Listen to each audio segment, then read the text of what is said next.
National Crime Victims' Rights Week is a time to recognize the accomplishments of the victims' rights movement and reflect on how far we've come in supporting victims. In my office, we have a talented team working to support victims of federal crimes.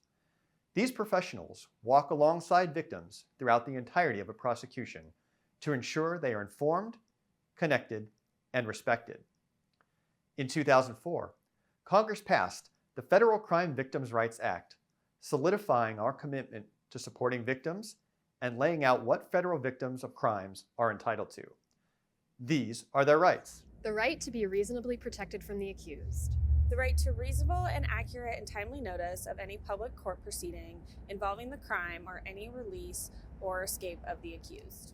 The right not to be excluded from any such public court proceeding unless the court, after receiving clear and convincing evidence, determines that testimony by the victim would be materially altered if the victim heard other testimony at that proceeding. The right to be reasonably heard at any public proceeding in the district court involving release, plea, and sentencing. The reasonable right to confer with the attorney for the government in the case. The right to full and timely restitution as provided by law. The right to proceedings free of unreasonable delay. The right to be treated with fairness and respect for the victim's dignity and privacy.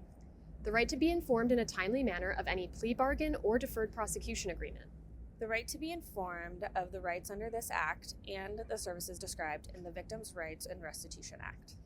In Alaska's United States Attorney's Office, we also have a program dedicated to supporting Alaska's Native communities that experience a missing or murdered Indigenous person event. Our program helps ensure communities have access to resources, communication, and support to recover a person as quickly as possible, with assistance from law enforcement and victim services partners across the state. Our team of dedicated victim support professionals will continue to work tirelessly every single day to ensure that victims are respected, supported, and seen.